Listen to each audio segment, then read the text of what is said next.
He's too expensive, the CFO says, not even bothering to lower his voice. The conference room falls silent. 12 pairs of eyes dart between him and me, then quickly find interest in laptops, notepads, coffee mugs, anything but my face. Presentation on Q3 projections is still open on the screen behind me. Slide 37, Sustainable Growth Strategy. The irony burns like acid in my throat. We're implementing immediate cost-cutting measures, Wilson continues, his tailored suit crisp and unmarked, unlike the dark circles under my eyes from the all-nighters I've pulled this month alone. And frankly, your position represents significant overhead. My hands hover over the keyboard. The quarterly report I'd prepared, the one showing how I'd reversed their catastrophic server migration last year and restructured vendor contracts to save millions the year before, sits in a neat stack by the projector. Effective immediately, he says. The room spins slightly. I try to speak, but my mouth is dry as sand. I've been here 14 years. Someone coughs. Rebecca from marketing won't meet my eyes, though I'd helped her team hit targets for 6 straight quarters. Your severance package is generous, Wilson says, sliding a folder across the polished table. HR will walk you through the details. I stand mechanically, disconnect my laptop, and gather my notes with trembling hands. Papers scatter, I leave them. Wait, I say, turning at the door. The room tenses. My security badge. You'll need it back, right? I place it carefully on the table. Thank you for your service, says the CEO, speaking for the first time. My service, like I'm being discharged from some corporate military. I nod once and walk out, past my office with its photos of Sarah and me on our 10th anniversary trip, the one we almost canceled because of the emergency board meeting I had to attend remotely. Past the break room where I'd spent countless lunches hunched over financial models instead of going home. Past the curious, pitying glances of colleagues who would find new jobs waiting at my former desk tomorrow. Outside, the spring air feels wrong against my skin. I fumble for my phone. Sarah needs to know. But what exactly do I tell her? That I've failed? That all those missed dinners and postponed weekends were for nothing? I sit in my car, hands gripping the wheel, unable to turn the key. The parking garage is dimly lit, hiding the tears that come hot and sudden, sending shockwaves of rage through my body. After everything, I whisper to no one, after every fucking thing I did for them. The drive home takes forever, and no time at all. I park crooked in our driveway, still wearing the shock like an ill-fitting suit. Sarah finds me in the kitchen, staring at the refrigerator where her handwritten note reminds me of dinner with her parents this weekend. Another family event I'd promised not to miss. What happened?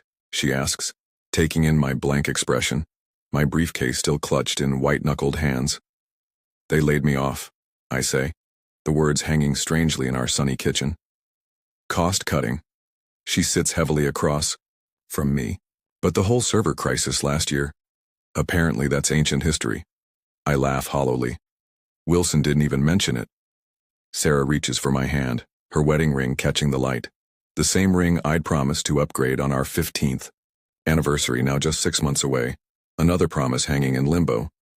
Maybe it's for the best, she offers tentatively. You've been killing yourself for that place. And she's right. 14 years of my life poured into Nexus Technologies. I remember my first day, ambitious, eager, convinced I'd found my professional home. Back when Sarah and I were newlyweds, in that cramped apartment, dreaming of the house we now barely spent time in together. I'd built their entire cybersecurity infrastructure from scratch. When the 2018 market downturn hit, I'd slashed operational costs by 30% while maintaining core services. They'd given me a plaque. A fucking plaque that now sat in a box somewhere in the garage. Remember Jessica's graduation? Sarah asks quietly. I wince. My niece's college graduation 3 years ago. I'd been on a conference call from the hotel bathroom while the ceremony proceeded without me. Sarah had taken photos, her disappointment evident in every strained smile she'd aimed at the camera. Or our anniversary trip to Maine, she continues. The trip where my laptop never closed, where every sunset was backdrop to urgent emails about server capacity and budget approvals. I missed so much, I admit, the weight of it crushing me anew. All those late nights, the missed birthdays, the vacations cut short. Sarah squeezes my hand. We both made sacrifices. Your job was important. Was, past tense. I think about the mortgage payments, Jessica's wedding gift we'd promised, The retirement fund I'd been so proudly building. The security I thought I was providing. Remember when you used to play guitar? Sarah asks suddenly, nostalgia softening her features. Sunday mornings, pancakes cooking, I'd almost forgotten. Music had been my stress relief before endless crisis management at Nexus became my entire personality. The guitar gathered dust in the spare room while I gathered stress-induced health issues and a marriage that had slowly become a roommate arrangement. I kept telling myself it was temporary, I say, rubbing my face. Just get through this crisis, just finish this quarter, just close this deal. There was always another emergency, like when they called during my father's funeral, Sarah says quietly. The memory hits like a physical blow. Standing outside the chapel, trying to keep my voice down while explaining recovery protocols to junior staffers, too inexperienced to handle a routine backup issue. Sarah's wounded look when I'd slipped back in, having missed the eulogy. I'm so sorry, I whisper. Meaning it for everything. The funeral, the missed dinners, the way her smile had gradually dimmed over the years. I thought I was building something, security, a future. Sarah's eyes brim with tears. I know you did. But we lost so much while you were building it. The irony almost breaks me. All those sacrifices, all that dedication, and in the end I'd been disposed of in a 10-minute meeting before lunch. 3 weeks pass. The severance check clears. I update my LinkedIn profile mechanically, schedule perfunctory networking calls, and submit applications that disappear into digital voids. But my heart isn't in the job search. Instead, I find myself spending mornings on our neglected patio, drinking coffee and watching neighborhood routines I never knew existed. The retired couple who walks their corgi at precisely 8:17 a.m. The how, mail carrier who whistles the same tune every day.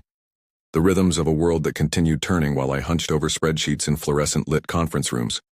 You seem different, Sarah observes one evening as we cook dinner together. Another forgotten routine slowly resurrected. I consider this. I'm thinking differently, I finally reply. My laptop sits open on the kitchen counter, but it's not displaying job listings. Instead, I've been methodically documenting everything I built at Nexus. Every system, every protocol, every backdoor and workaround I'd created during 14 years of putting out corporate fires. I don't tell Sarah exactly what I'm doing, not yet. But I've started playing the guitar again on weekend mornings, and yesterday I fixed the garden trellis that had been broken for 2 years. Small rebuilding projects while my mind works on a larger one. When my former colleague Marcus texts to check in, I respond warmly. We meet for beers at a quiet bar far from the Nexus offices. It's a shit show, he confides, hunched over his IPA. The new security team doesn't understand half your implementations. Wilson's telling everyone they'll find efficiencies, but nobody can locate basic documentation. I nod sympathetically, asking careful questions. About server migrations. About access protocols. About Wilson's new executive assistant who has more authority than experience. Did they ever fix that authentication redundancy in the customer database? I ask casually. Marcus snorts. They don't even know it exists. I buy the next round. We reminisce about old times. I don't take notes during our conversation. I don't need to. Every vulnerability, every shortcut, every temporary fix that became permanent is already mapped in my mind, pieces on a chessboard I'm quietly arranging. At home, I start keeping regular hours. Breakfast with Sarah. Evening walks where we talk about things other than my work stress or her frustrations with my absence. I schedule a weekend trip to the coast, our first uninterrupted getaway in years. We walk barefoot on the beach, and when my phone rings with an unknown number, I silence it without checking. Who was that? Sarah asks, genuine surprise in her voice. Nobody important, I reply and mean it. That night in our rental cottage, Sarah reaches for me in a way she hasn't in months. Afterward, lying in the darkness, she whispers, I've missed you. I've been right here, I say. No, she says softly. You haven't been. Not really. The truth of it aches but also clarifies. I've been a ghost in my own life, haunting hallways at Nexus while my real life withered. Never again. When we return home, I spend one quiet afternoon setting up a small home office in the spare room, not for job hunting, but for what comes next. I install security measures that would impress my former cybersecurity team. I create secure channels and untraceable pathways. I retrieve old network maps from encrypted drives. I accept a lunch invitation from Rebecca in marketing, now struggling with targets I used to help her meet. I listen more than I speak, I offer vague. I learn about upcoming product launches, organizational weaknesses, growing tensions between departments. At night, I document everything systematically. Not with anger, but with surgical precision. The chessboard fills with pieces. Each one, a small vulnerability, a pressure point, a lever waiting to be pulled. Sarah notices my calmer demeanor, the absence of the frantic energy that used to drive me. You seem purposeful, she observes one evening. Like you've figured something out. I kiss her forehead. I think I have. Wilson posts another self-congratulatory update on LinkedIn about Nexus's streamlined operations and forward-thinking leadership. I like the post. I comment with sincere-sounding good wishes, and I wait. The first step is almost insultingly simple. An email to the company's third-party payroll processor from what appears to be Wilson's executive assistant, requesting a routine verification of banking details. The assistant, overworked and undertrained, has already had her email compromised. For weeks through a vulnerability I'd identified but intentionally left unpatched before my departure. Nothing happens immediately. That's the beauty of it. Next, a seemingly random server hiccup during a client demo for Nexus's biggest potential customer. Nothing catastrophic. Just enough latency to make their revolutionary new platform appear sluggish and unreliable. The technical team scrambles to explain while executives exchange nervous glances. Strange timing, Sarah comments when I mention having heard about it from Marcus. Didn't you say they were counting on landing that account? I shrugged non-committally. Technology is unpredictable sometimes. A week later, I'm pruning roses in our garden, another neglected hobby rediscovered, when my phone buzzes. An urgent LinkedIn message from Rebecca. The internal knowledge base is corrupted. Nobody can access documentation for the Johnson project. Wilson is having a meltdown. I reply with sympathy and vague suggestions that won't actually help. The Johnson project had been my baby, a complex security implementation for a government contractor with strict compliance requirements. The documentation exists only in fragments now, key sections mysteriously corrupted during a routine server migration. That evening, Sarah and I attend a cooking class together, her birthday gift to me, previously postponed 3 times due to Nexus emergencies. As we chop vegetables and reduce sauces, my phone remains silent in my pocket. I'm fully present, laughing at her attempts to flip an omelet, our fingers brushing as we pass utensils back and forth. Meanwhile, across town, Nexus's automated backup system executes its weekly routine, except the incremental backups have been subtly corrupted for months, a time bomb I'd planted during my last days. Tonight's scheduled maintenance will trigger a cascading failure that won't be discovered until morning. You seem happier, Sarah observes as we drive home, the smell of garlic and butter clinging pleasantly to our clothes. More like you, the you I married. I reach for her hand. I'm getting there. At 3:17 a.m., my secure phone, not my regular one, vibrates once. A simple notification, event triggered. Emergency protocols at Nexus have activated. The system is sending automated alerts to the technical team about catastrophic data inconsistencies. By morning, they'll discover that customer data appears to have been compromised. Not stolen or deleted, but subtly altered in ways that undermine the integrity of their entire platform. I sleep soundly for the first time in years. The next day, I take Sarah to brunch at her favorite cafe. We linger over coffee and pastries, making plans to repaint the living room, a project we've discussed for years but never prioritized. My regular phone rings. It's Marcus, his voice tight with stress. Everything's falling apart, he whispers. Customer data is corrupted. The backup restoration failed. Wilson is blaming the new security team, but nobody can figure out what happened. That sounds stressful, I say calmly, catching Sarah's concerned look across the table. I'm sure they'll sort it out. They're talking about bringing in outside consultants, Marcus continues. The board is asking questions. The Johnson contract is in jeopardy. I make appropriate sympathetic noises, then end the call with vague well wishes. Trouble at Nexus? Sarah asks. Sounds like it, I reply, refilling our coffee cups. Not our problem anymore. But it is very much a problem for Wilson, who has staked his reputation on the cost-cutting measures that included my dismissal. The board is asking pointed questions about system integrity and institutional knowledge. The new security team is drowning, unable to understand the complex architecture I'd built over 14 years. That afternoon, while helping Sarah select paint colors, I receive an email from Nexus's HR department. A carefully worded inquiry about my potential availability for consultation services. I don't respond immediately. Instead, I take Sarah out for dinner at the restaurant where we had our first date. We talk about possibly taking a real vacation. Not a working vacation, but an actual disconnected break. She looks at me with cautious hope when I suggest visiting her sister in Colorado, a trip she's wanted to make for years. You'd really take 2 weeks off? She asks incredulously. I'm off now, aren't I? I reply with a smile. Her hand finds mine across the table. You know what I mean. Even when you had vacation days, you never really left. Things are different now, I say, and mean it. My phone vibrates again. Wilson himself this time, his message terse. Need to discuss urgent situation. Please call. I silence the phone, without responding, and order dessert. Day 3 of the crisis. Nexus Technologies stock has dropped 12% since opening bell. The specialized forums and industry blogs I still monitor are buzzing with rumors of massive data integrity issues and potential security breaches. No customer data has actually been exposed. I'm not a monster. But the perception of vulnerability is devastating in their industry. Wilson has called 6 times. I finally answer while watering the herb garden Sarah and I planted over the weekend. We need you, he says without preamble, his voice hoarse from what I imagine are days of emergency meetings. Whatever it takes. I'm not sure I understand. I reply mildly. Your team has all the documentation they need, surely. His laugh is hollow. We both know that's not true. Systems are failing that only you fully understood. The board is asking questions I can't answer. I let the silence stretch uncomfortably. Name your price, he finally says.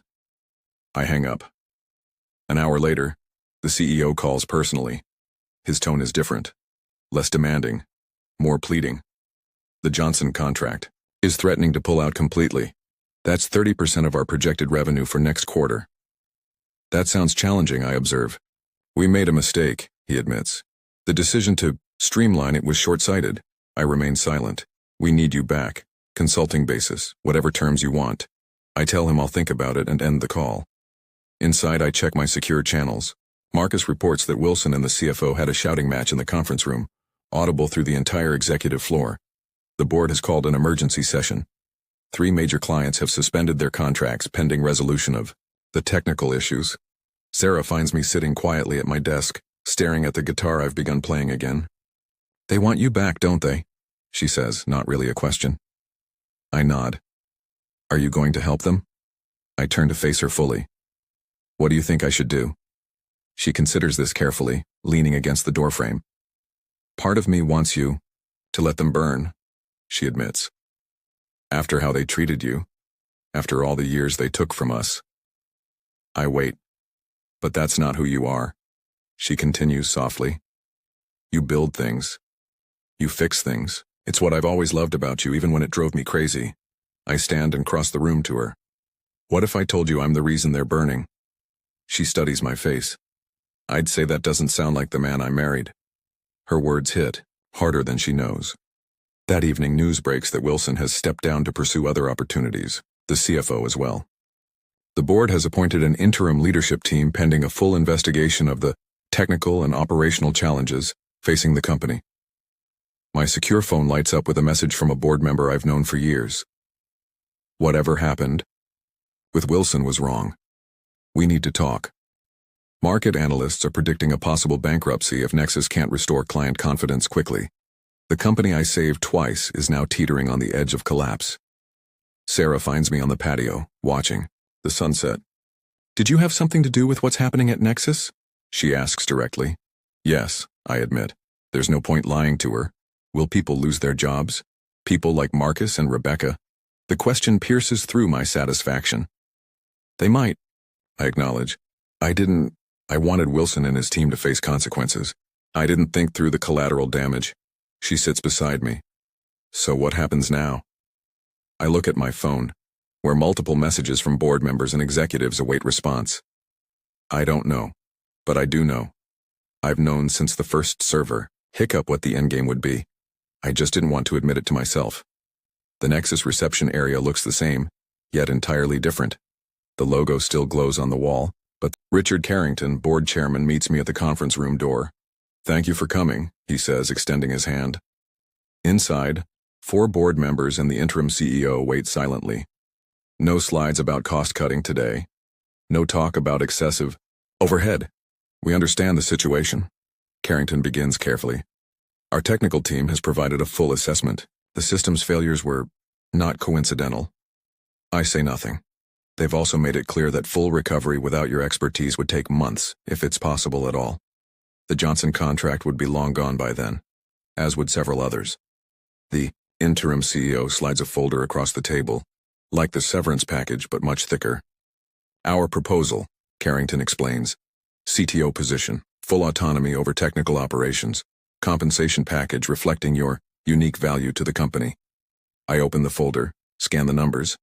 They're desperate, and it shows. "And the leadership team?" I ask. "Wilson and his associates are gone permanently," Carrington assures me. "The board acknowledges serious errors in judgment." I close the folder. I have conditions. They wait expectantly. I work remotely 3 days a week. No after-hours calls except genuine emergencies. My team gets a complete restructuring with proper staffing and resources. Nods all around. And Rebecca from marketing gets the VP position she deserved 3 years ago. The interim CEO raises his eyebrows but nods. "I'll need time to consider," I say, standing. "How much time?" Carrington asks, anxiety creeping into his voice. "I'll let you know by Monday. I have plans with my wife this weekend." At home, Sarah is waiting, curious. "Well?" I tell her everything. The offer, my conditions, their desperation. "What are you going to do?" she asks when I finish. I take her hands in mine. "That depends on you. I want things to be different this time. Us first, then work." She studies me carefully. "And if you go back, you'll fix what you broke?" "Yes," I say without hesitation. "Marcus, Rebecca, all the good people there. They don't deserve collateral damage from my revenge." "And Wilson?" "We'll have to rebuild his reputation elsewhere," I say simply. She nods slowly. "Can we still go to Colorado next month?" "Already blocked the time in my calendar," I tell her. "Non-negotiable." Sarah smiles then. The full, genuine smile I'd almost forgotten. "In that case, I think we can make this work. Both of us this time." Monday morning, I accept Nexus's offer with my conditions formalized in writing. By afternoon, I've identified the backdoors and vulnerabilities I'd exploited, documenting them thoroughly for the technical team. Systems begin to stabilize within days. The Johnson contract remains secure. I work from home 3 days a week, as promised. I attend Sarah's garden club showcase, sitting proudly in the front row as she presents her roses. We have dinner together every night, laptops and phones put away. On Sundays, I play guitar while she makes pancakes, reclaiming small moments that had slipped away during years of corporate devotion. 6 months later, at our 15th anniversary dinner, Sarah raises her glass. To new beginnings. I clink my glass against hers. And to remembering what matters. Later that night, she unwraps my gift, tickets to Italy, a trip we've talked about since our wedding. 3 full weeks, I tell her, and I'm leaving my laptop at home. "Promise?" she asks, eyes shining. "I promise," I say, and this time we both know I'll keep it. My phone buzzes with an email. The board, no doubt, with some new concern or question. I silence it without looking and turn back to my wife. Some things, once broken and carefully rebuilt, end up stronger than they were before. My marriage. My career. My sense of purpose.